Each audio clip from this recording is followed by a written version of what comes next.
Hi, I'm Corey. Welcome to Creating with Scraps.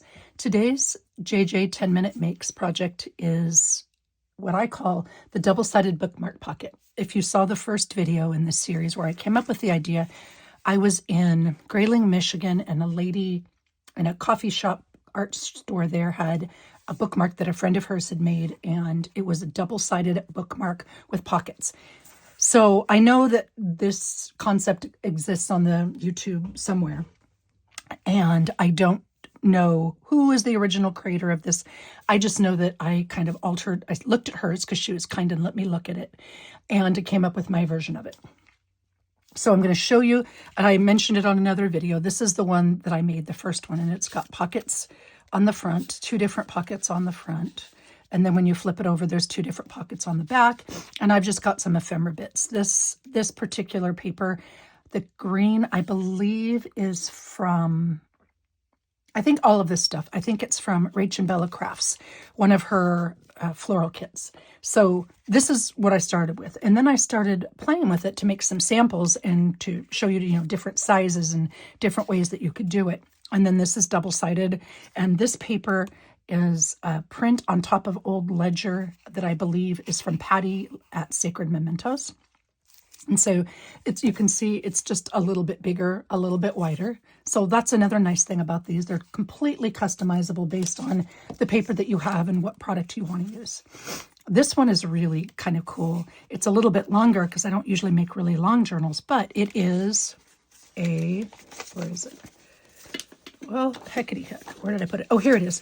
Last time I was in Moses Lake. We go by Moses Lake when we go to Coeur d'Alene. I went to an antique store there, and there was a stack of these Sherman Lead Company capital stock papers. There was a whole stack of them, so I bought the entire stack. So I have quite a few of these, and they're double-sided, and it looks like a canceled check on this side and a certificate here, and it was just really cool. So I bought them, and I used one of these to make this particular one. And what I did, and in the pocket, now, this particular one, I put a few things in the pockets, but as a general rule, unless I'm making for a specific album or a specific project, I'll leave the pockets blank until I know what journal it's going to go in so that I know what ephemera or bits or journaling or what have you need to go in the pockets. I simply put those in there to show you one of the options of things you can do. But again, for this one, that I know which journal that's going to go in. So what I do, like when I'm making, is if I've got leftover bits, like here, there's the 2-cent postage stamp. And here's the back of the bit of a check. It was done in 1928. And this one had a number on it. So wouldn't that be a really cool label? And here's that same number again for this particular form. And just, little bits. So when I've got little bits, pieces left over like that, I will tuck them in the pocket so that when I'm ready to tuck whatever I'm going to put in the pockets, I can use little bits and pieces of that.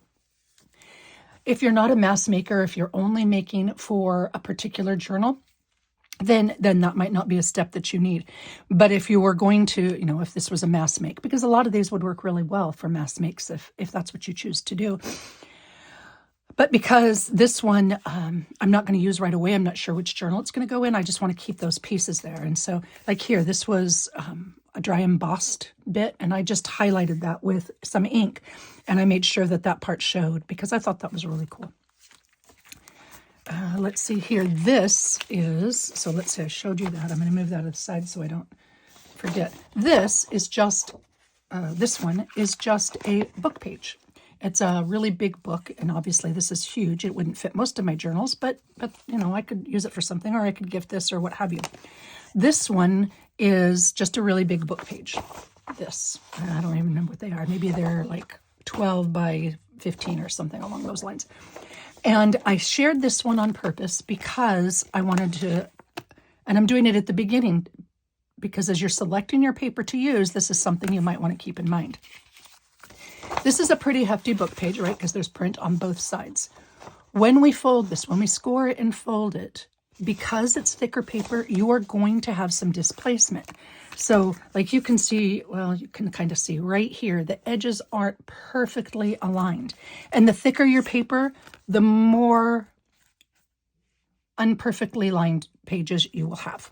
I guess that's a good way to say it. You'll have more displacement because the paper's thicker. So one of the options that you can do, if that is the case, if you're using a thicker paper because you want a sturdy pocket, or you want it as a cover, or you want it as an insert or something. Oh, I forgot to make a sample as an insert, darn it.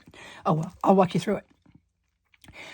I know what, I'm going to write myself a note and put insert here because otherwise I might forget. My point is, if you do have that situation where you've got some displacement, you can just take a thin piece of washi and glue it right down to the top. Now, does it impede a little bit in the full width of your pocket? Yes, but you also don't lose that visual space. You don't have that visual not quite meeting thing. So there's a way around that, and that's one of the reasons I included this one with the book page. This sample. All right, when I was making this, oh, here, I was going to show you this. When I was making the samples for you, because you use 2 pieces of paper for this particular project.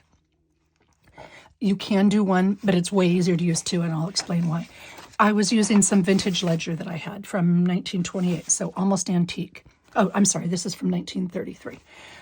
And it was a great reminder that when you're scoring, a lot of times this older paper, it will tear. So when you're making your selection, make sure that you're choosing paper that is a little bit sturdier, a little bit newer, a little bit sturdier. I'll still be able to use these. I can tape them or fix them up with other things, but I just wanted to give you that heads up so that when you're selecting your paper for your project, you don't run into that, because that can be frustrating when you're wanting to make and you run into a snafu. All right, and this one, this is just using some old music paper, sheet music, right? I've got a whole bunch of sheet music. And when I was cutting, because remember, you cut 2. Normally when I cut 2, I cut them both at the same time so that I'm sure that the measurements are the same. But this time I was talking to my husband and I wasn't paying attention. So I cut one of the sheets smaller, because the 2 sheets have to be cut the same way, the same size, to do this particular project, okay? So the reason I saved this and shared this to you is you don't have to toss it. Now I can make, and I will make, a second one using this. You can say I've trimmed it down a little bit, but instead of doing a double-sided, I just did a single-sided. And in fact, maybe I'll show you that at the very end, since I've already got this piece here, because I'm going to show you how to do the make, and that'll be within the 10-ish minute time frame. Now, the 10-ish minutes is a guideline. If it's a little less, a little more, it's okay. The concept is for people that aren't able to, for whatever reason, sit for a long time and make. This is something that you can do and still build a journal and still participate in journal making. So anyway, back to this. What I did is, because I messed it up and didn't measure it right, I could have cut another one, or in this case, I decided to make it a single layer. And here, I'll show you what I mean. So rather than having pockets on both sides, I just got a writing space on this side, and I've got the pockets on this side. And here, this was an extra piece that told me where it was in the book or something, and I just glued that on the front to save it. And these are bits that are embellishment pieces and such that I use in a journal. And you can use these, tuck these in the pockets too. So keep that in mind. Okay, so maybe we'll do that at the end. After the 10 minutes, I'll show you how I did this with a one-sided. So if you're wanting to make a one-sided one, and then I'll add a little tip or so for if you're wanting to stamp. I thought it was plain, so I stamped on there, and it literally took no time. So I'll show you that at the very end, as time allows. But for now, let's see, I'll put that there so I don't forget. And actually, maybe I'll make that one an insert, because I did want to show you how you can do this as an insert. So here, I'll leave these up here as some samples. Oh, and I meant to show you the tops. You know what? I'm going to grab those and show them to you really quick so I don't forget, because I did want to share those with you. Tops. Let's see. Where's the other one? Okay, so these 2 are obviously whale tails. I had whale tail punches, but they're tab punches of any kind.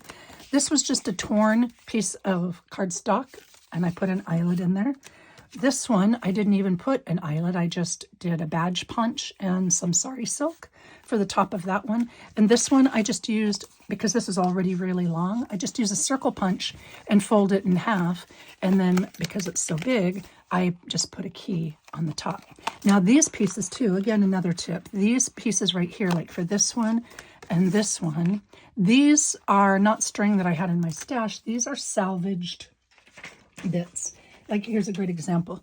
This is from a candle, a cinnamon candle, made somewhere, purchased somewhere. I don't know. I like candles. When I'm done with the candle, or I don't need this any longer, I'll probably save this piece, that tells me what kind of a candle it is, and I'll save the ribbon or tie-on. So when I get clothes or something like that, I save those. And so those are salvaged pieces too. So again, saving them from landfills and junk and such. But that's an option for you too, is to, you know, I could have used this one and just flipped it, covered it or flipped it or inked it or something. But I will use this for something. So there's another tip. Oh. And again, before I get started, yes, I had some people ask, I was going to do this at the end, but since I'm on a tangent now, the new one I got has one of these little hooky-doos at the top, so that if I want to hang dangles here, and maybe I will at some point, I'm going to purchase one off Etsy, I think, but I wanted to show you. Now this one, where did I put my baby wipe? This one has not rested, and I got these yesterday. This one has not rested, but these aren't super sturdy. You can see, I don't know if you can see, it's bent already, and you can look and see the difference here. Let me put them in my hand. See, this really pretty one that said stainless steel, it rested. This one said stainless steel, and it has not rested, but it's not nearly as sturdy as this pin. Now, if it's the material made with it, if it's just the dimension, I'm not sure. I like this. I don't love this. I wish it were a little bit sturdier. This is the one I bought from Amazon. And I know a couple people are asking about, you know, where you can get them and such. I ordered these from Amazon because, again, I'm pretty much housebound for a little while. And if you need one, just tell me and I'll send you one. They have, this was a multi-pack. I didn't read the fine print, but you can see there's different lengths on these pins. These were the thickest ones, which is why I used that. And those have that head on the top so that you can make a dangle or put beads or what have you on here. But there's a couple different pins. And so I've got more than I'll need in this lifetime. So if you need a pin, just, if you're in the US, sorry, UK, and overseas, the shipping is insane, even for things like a letter now. So if you need one, my email is, what is my email? CoreyDahman1988@gmail.com. I think that's it.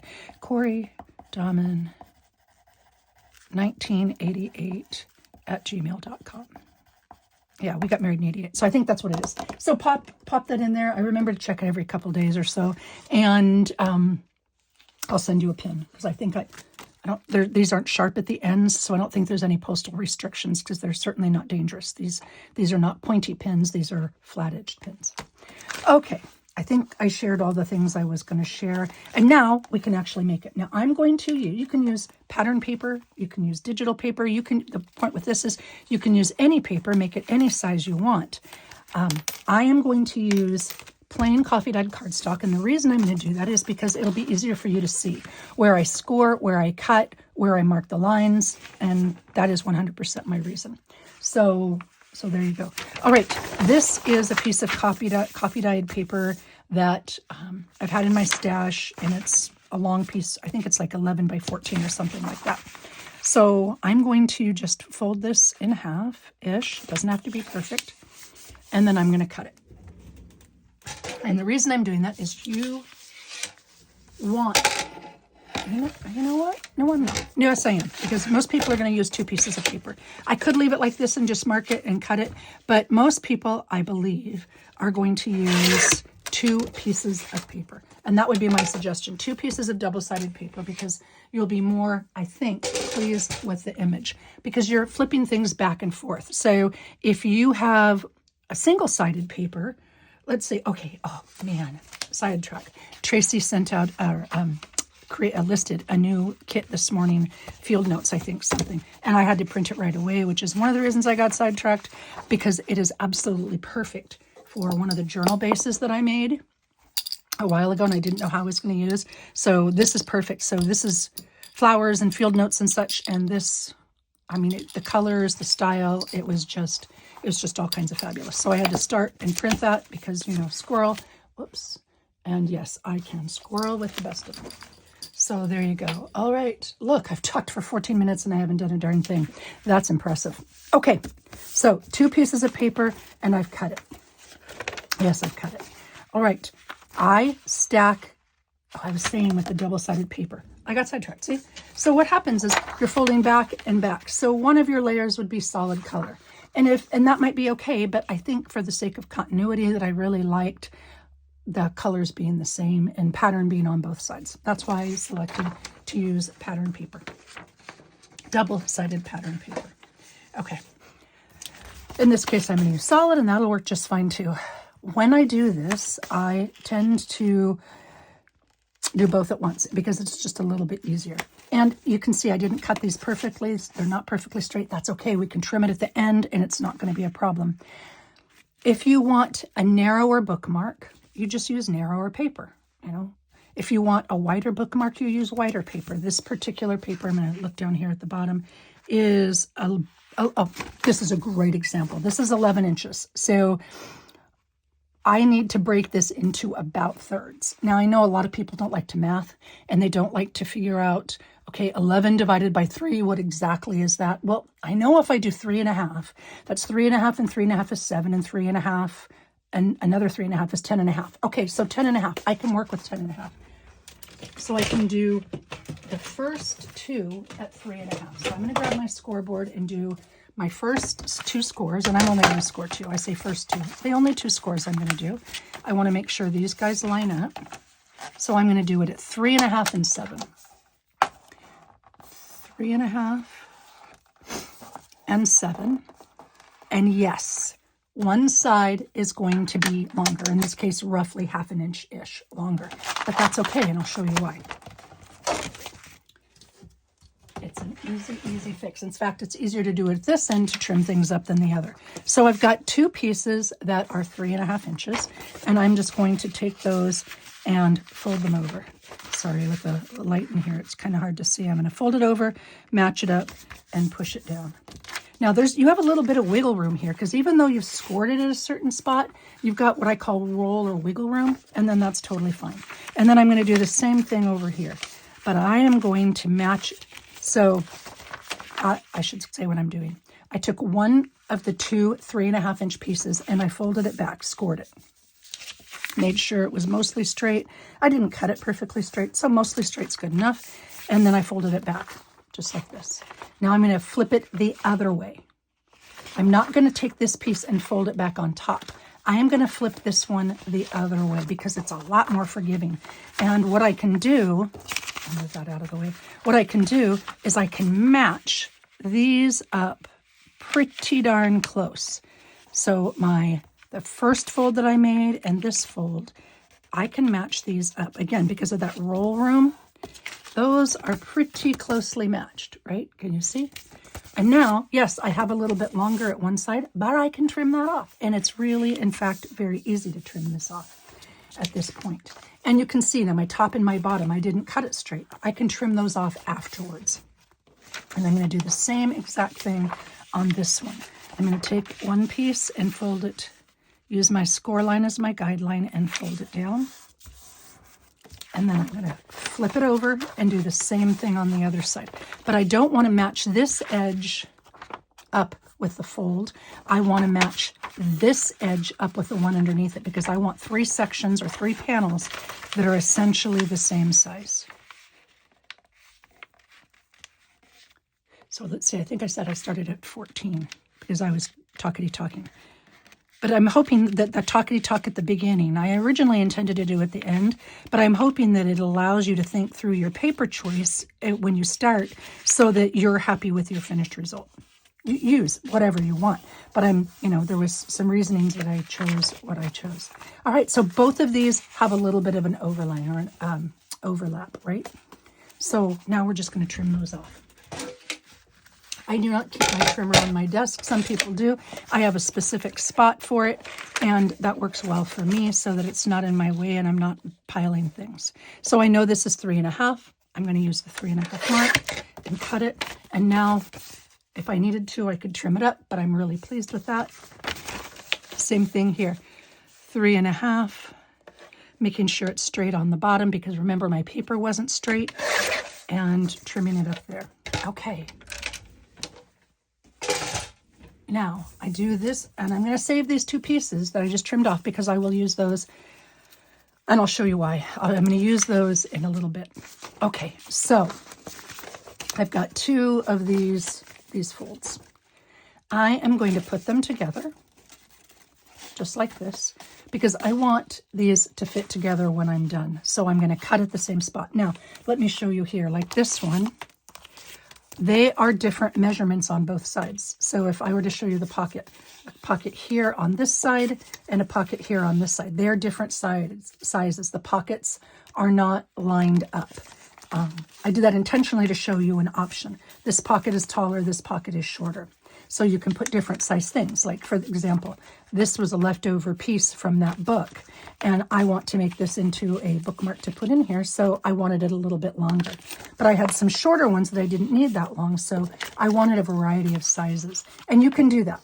And if you're using a variety of sizes, you can do this in 2 steps rather than 1 step. But for the sake of speed and ease, I am going to have this page be like this, where the pockets are on the same spot on both sides, like this one, same spot on both sides. So by doing that, I am leaving it just like this. All right, so for a visual, for those of you who need a visual, this is essentially what I've got, right?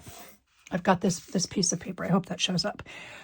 And I've got it, I'm not even measuring, we're just going to go about. It's going to be in thirds, right? It's folded in thirds.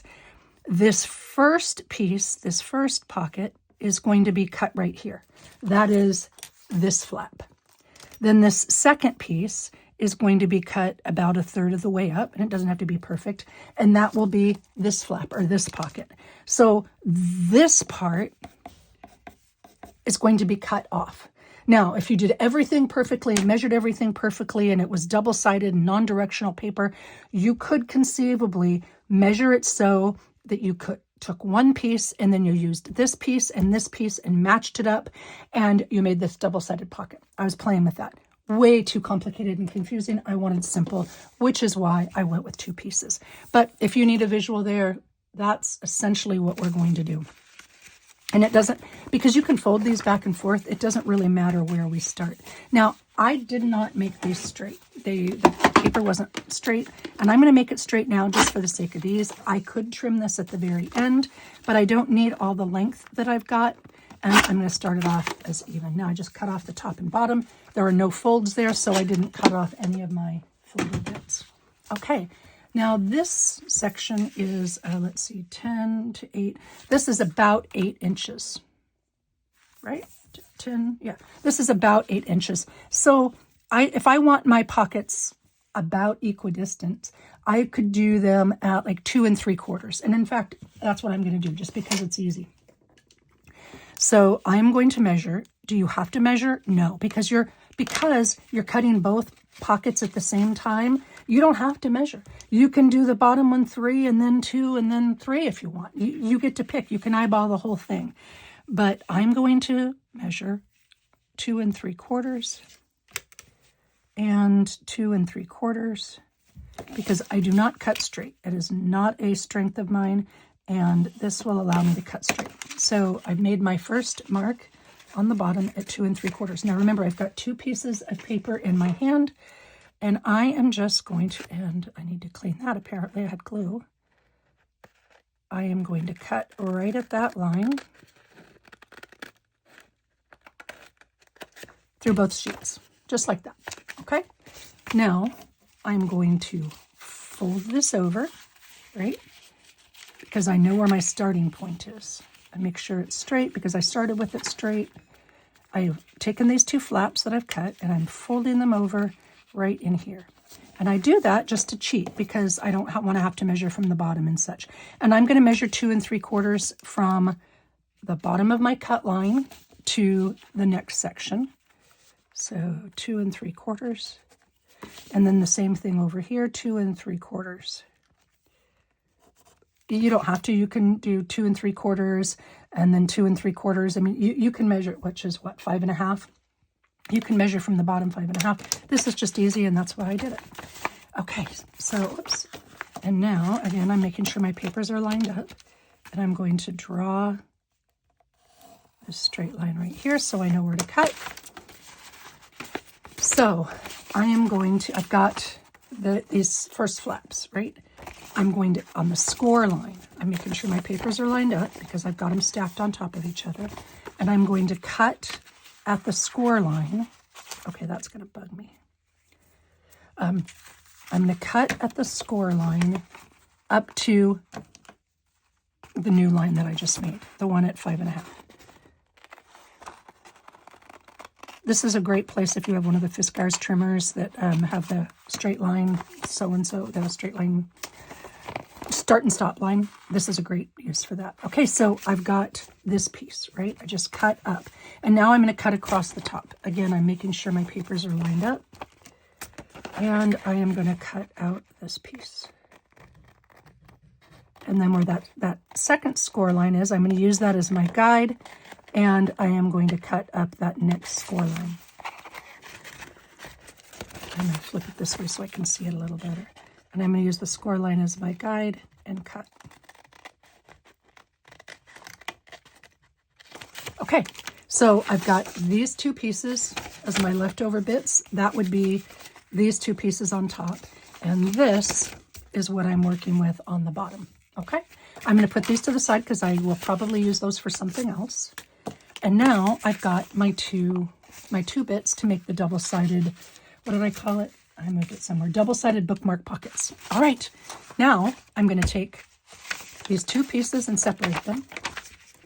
I'm going to grab my glue stick and I'm going to glue these two bases together.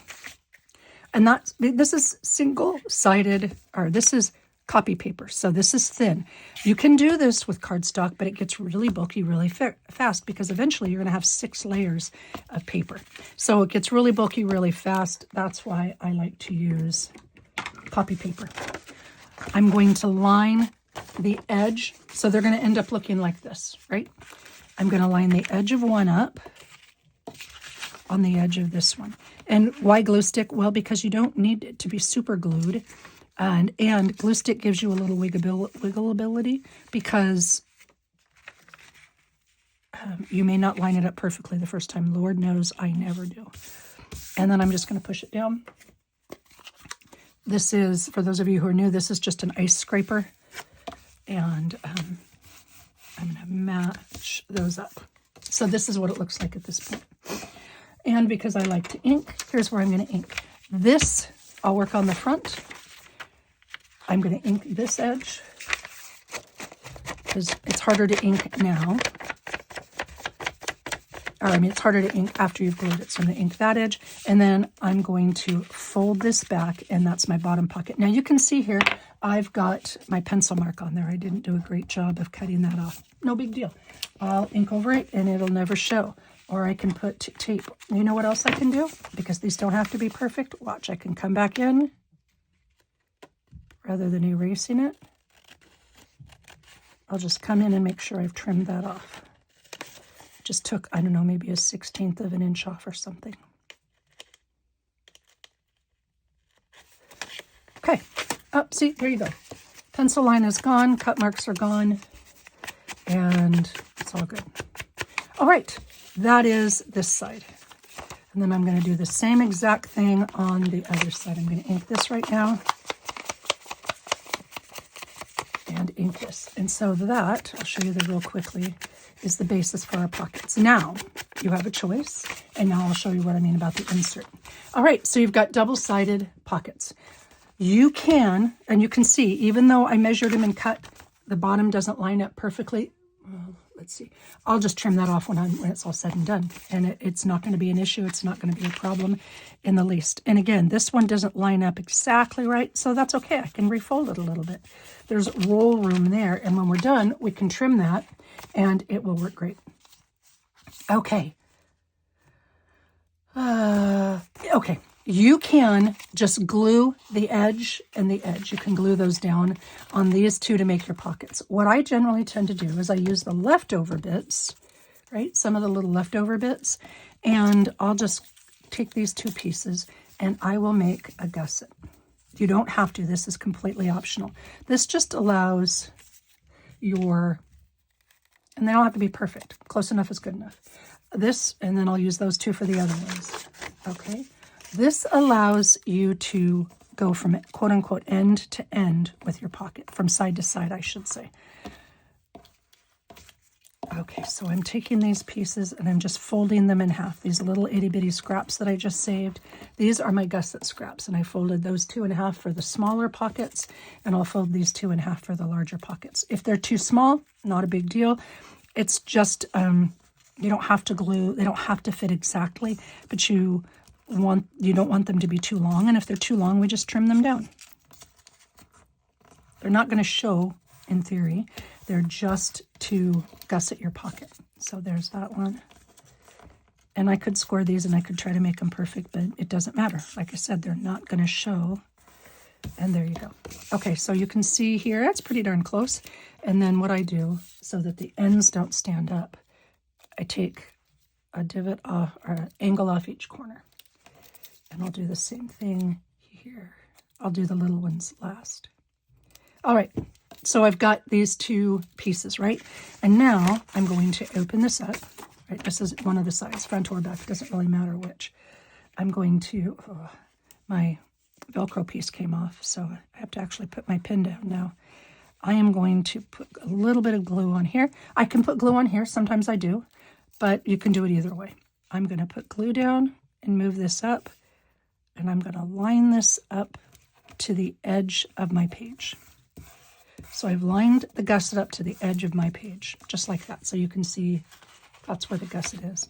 Then I'm going to put glue on this section, put glue along the bottom. You could gusset the bottom too if you wanted to, but I don't feel like that's necessary. It doesn't really give me that much extra space. It allows me to go side to side, but from top to bottom, it doesn't show as much. And I am going to glue that down. All right. I'm going to do the same thing, the second long one. I'll flip it over and do the exact same thing on the other side for the longer, taller pocket. I'm going to put glue along the edge, put my gusset down. The points, the longer, you know how I angled it?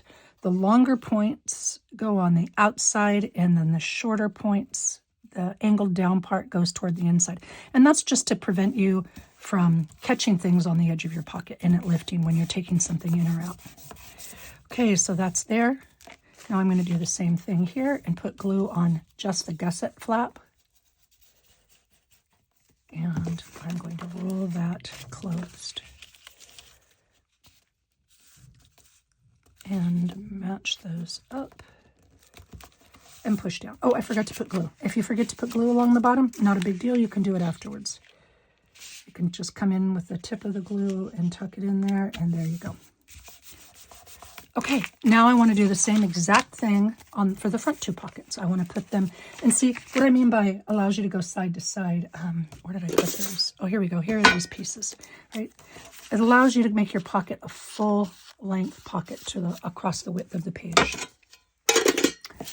And let's see, do these fit? No, these are too long. So trim it down a little bit. And again, I will angle this. And I'll do the same thing. I will, and that you can put it on the edge of the page here or the edge of the page here. It really doesn't matter. But you want your folded edge to be on the outside line. Your folded over edge. The open edge is going to go on the inside. The folded over edge goes on the outside. And there we go.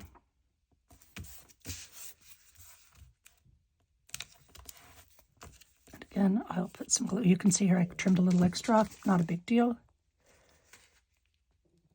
And I'll fold this down. And there you go. Okay.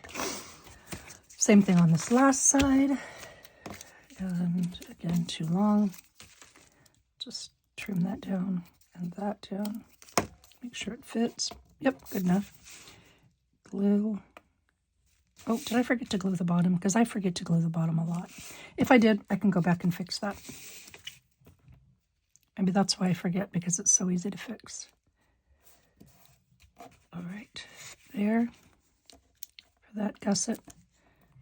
And here, and I will glue it down. No, I'm not, because I told you I was going to tell you about the insert. Okay. Yes, I am, because I didn't show you the insert where I should have shown you the insert. Okay, but I can explain it, and I'll do it on the other one. I'll do it on the piano one. Okay, so that is the basis of the 4 pockets. And, it's 11, almost exactly 11 minutes, because I was talking way too much. And that's it. That is the basis of the pocket. You can round these corners. You can put something on the top to, I thought I had a scrap of paper here. Maybe I didn't. See, I've got so much stuff on my desk that I've forgotten. Here we go. See, I've got a little bit of a torn piece of paper. I'll put this on top. I promise when you're making this and you're not talking to yourself like I'm talking, it's really fast. It's an easy 10-minute project. Now, I'm not going to put that on yet because it's easier to ink it. And if I need to, you can see here, I would ink it all the way around. You can see it's coming apart a little bit there. That's an easy fix too. Put a little glue there. Boom, done. And then I will put this here. You can push it all the way down to the bottom if you want. You can have just a little bit overlap. And it's roughly in the middle-ish. I didn't measure. And there is your double-sided bookmark pockets. All right, there you go. Okay, so met the timeline mostly. Let me show you really quick. I'll be faster this time because it's already cut. How to do this one. So again, I would stack 2 of these, but I goofed, and this is actually upside down. Yeah, this is upside down because of the way I cut it before. But you know what? For the sake of pockets, I don't care. It'll be totally fine. So let's fold this way and fold this way. And it didn't line it up perfectly. That's okay because I didn't measure it. That's quite all right too. I can trim it now, right? So this is a little longer than I want. And you know what? That's really thin, but it doesn't matter because I'm going to put a piece of backing on it. So let's just trim that down. Let's see, these pockets are about 2 3/4. So let's make this piece about 2 3/4. Well, maybe I'll do a little bit less. I'll do 2 1/4. Okay, so I trimmed that down. I've got too much here. I'm going to trim. You know what? Actually, I don't need to trim that. What I can do, okay, here you go. See, rather than trim this off, I'll show you this as an option. I'm going to take those corners and I was needing to trim this. So rather than trim it, I will just fold it and use that as my gusset, right? See? Perfect. Then I don't have to glue that gusset piece on. Okay, so I'm going to glue this bottom one down, the short one. Oh, but I'm going to ink the top first because I really do want to use this and I really do prefer it with ink. Okay.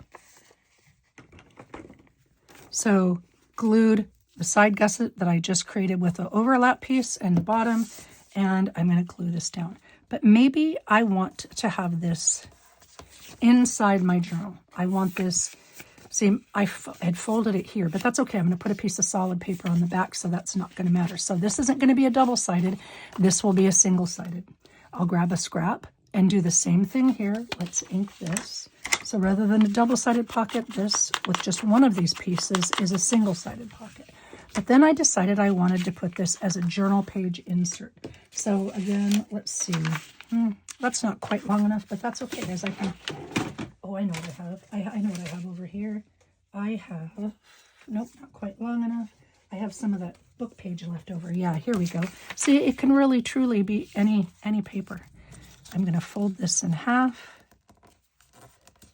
Oh, the other one would have been long enough because I only need it for the short one. Well, heck. Okay. Don't overthink it, Corey. This is what I need to do. Let's see. That'll work. Okay. I said I want to be able to do this as an insert. So rather than...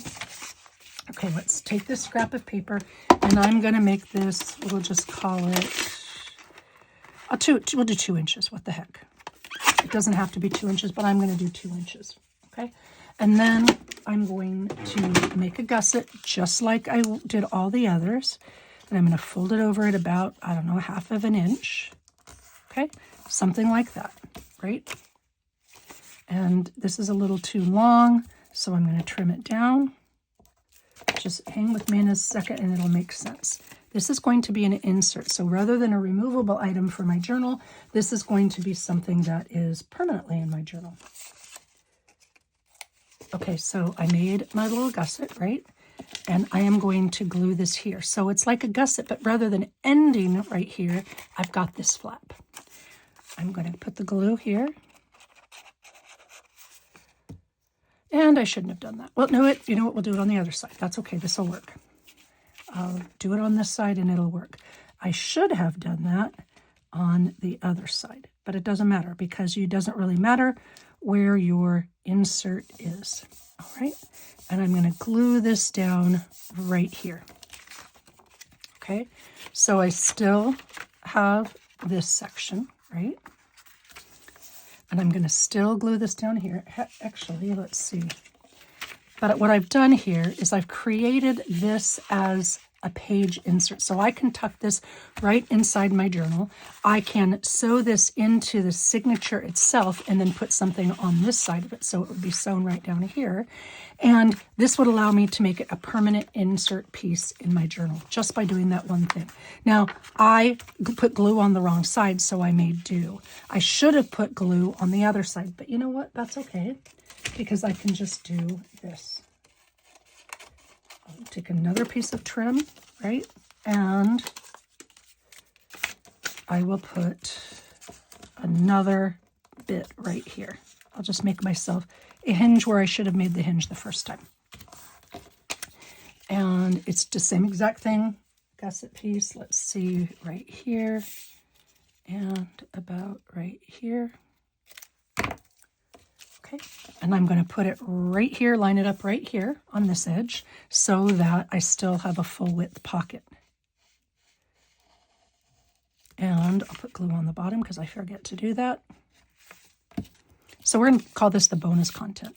So another option, another way to take what you're making, and if you make a mistake or you just want a one-sided piece, you can still do it one-sided. Now, if I didn't want this to be an insert, if I wanted it was a one-sided removable thing, like this one, then I would just not put this hinge in, right? I wouldn't put the flap hinge in. And now glue here. I've got glue along the bottom, and I'm going to fold this closed. Okay, just like that.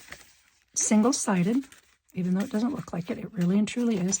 I've got a hinge to put into my journal, and now this back is solid and floppy. But what I'm going to do is take, I think I have a scrap here of this. Yeah, this is the paper I used before. It's just some coffee-dyed card.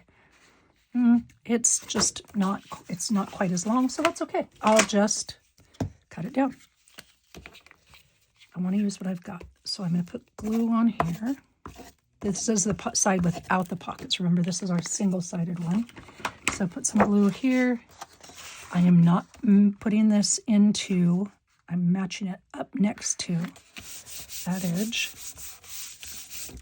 Okay, there we go. And now, once it's dry, I am going to cut it. Now, I truly probably would have cut this first, simply because I don't want to cut the seam with, I want to be really careful not to cut the part that folds over, because then it won't close. But you know what? That's pretty close. Okay, so now it's solid on the back, and it was a little short, so I'll just trim that down, and there you go. I can still put it inside my journal if I want to. I can cut that off if I don't want to. And I've got a solid piece for journaling on the back, and I've got a front-sided piece for the front. Just like that. Now, this is the, what did I say it was? I don't remember what I said. Bonus content. That's what I think I said it was. Bonus content. For those of you like this, I find it a little bit plain, and plain is good. You can put a decal or an emblem or a sticker or a Tracy label or anything you want on this. But if you want to stamp on it like I did on this one, I'll choose a different stamp. Tracy has stamps. These, I think, are these are Tim Holtz stamps. I think this is the set that I grabbed. Let's see, Tim Holtz Stampers Anonymous collection. I don't know what it's called. Forgotten Garden. So I used one of these. And then I used this particular one, Stampers Anonymous Tidbits Tidbits CMS 488. So that's what I use. Use whatever you've got. It doesn't have to be a specific set by any means. So let's see. Did I put ink out? There's that ink. Here's this ink. Okay. So ink. I need a block. Thought I left one here. I guess I didn't. These stamps, if you're brand new to this, I know most of you already know this, but if you're brand new to this, these stamps do not have a stamp block. So you need an acrylic stamp block or whatever you use for a stamp block. Okay, so let's pick a flower first. I used this one last time. Let's use this one this time. But you know what? I don't want both of those. So here, I'll show you how we can alter that. Okay, I'm not going to cut it off because I may want that at some point. So I've never used this one. So before I use it for the first time, I just stamp it and make sure it works the way I want it to. Okay, so I'm going to stamp this. Let's see, this is the pocket going this way. So I want to make sure I stamp it right side up. And rather than stamp the whole thing, I can either mask this, which I could have done, but I don't need to because it's going to stamp off the end. So instead, I am going to stamp it off the end so that that doesn't show. Am I even remotely in frame here so that you can see what I'm talking about? I'm going to stamp just off the end. I don't remember if I inked it or not, but just in case, I'll go like this, and I'm going to stamp. Okay, see, so it only got one of those two tape image things, okay? So there's that. And I'll put this back. Now, on this one, I stamped a little number, and the numbers were kind of big on this set. Some of the numbers and some of the sets are really tiny, and some of them are really big. This one happened to be rather big. Let's see, so let's do this number 13. So I don't need all of that. This is the first time I'm using that one. I haven't had these very long. And I get, like many people, I get in a rut and I forget to use what I've got.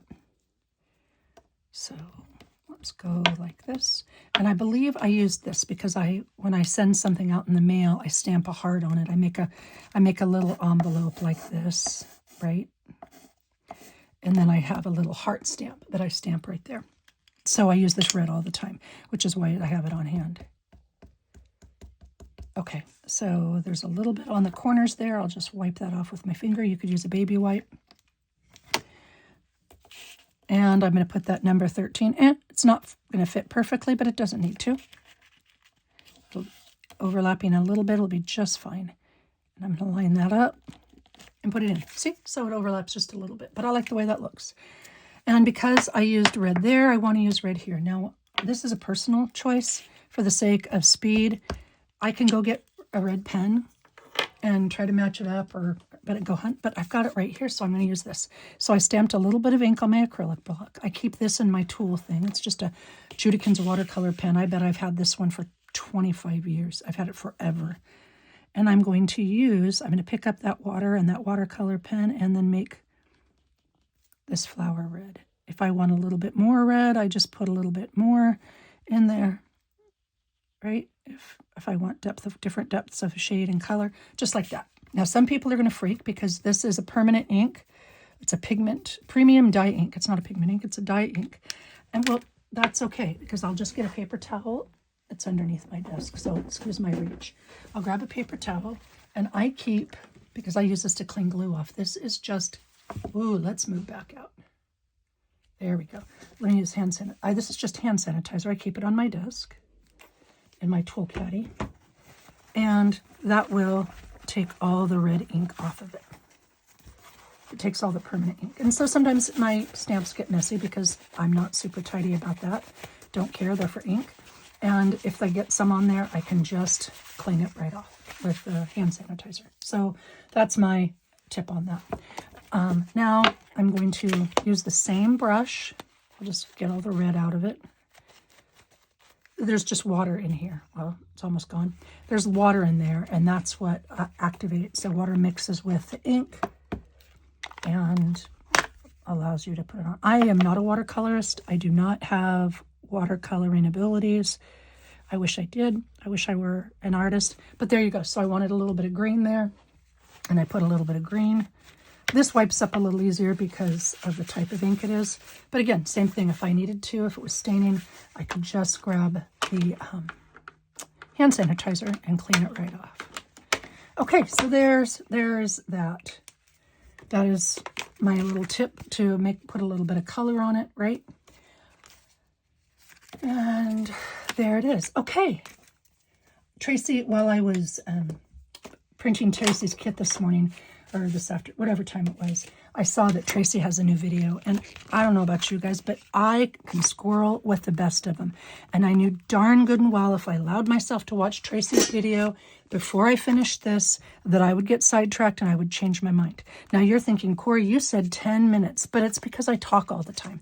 The project itself can take about 10 minutes. And most of the time my videos will take longer. You can cut them off wherever you want. That's absolutely your prerogative. And maybe you don't need all these tips or the extras or the quote unquote bonus content. And if you don't, fabulous. But if you do, there you go. And what I'm going to try to do, if I remember, is I remember we started it at about 15 or 14 minutes and we ended at about 25 minutes to make the actual project. So in my description box, I will put the start and stop time of the actual projects. So if you want to skip all my quote unquote bonus content, you're absolutely welcome to do that and you'll still get the project. And I'll try to make that kind of a habit because I'm always going to share ideas. That's just what I do. Or advice or suggestions or tips to not make some of the mistakes that I made. So yeah, I think that's what I'll do. Please watch Tracy's video. I'm going to go take a break, stick my foot up in the air and watch Tracy's video. And anybody else who wants to join in, please join. We can all be inspired by each other. And take care. Thank you for watching and happy creating.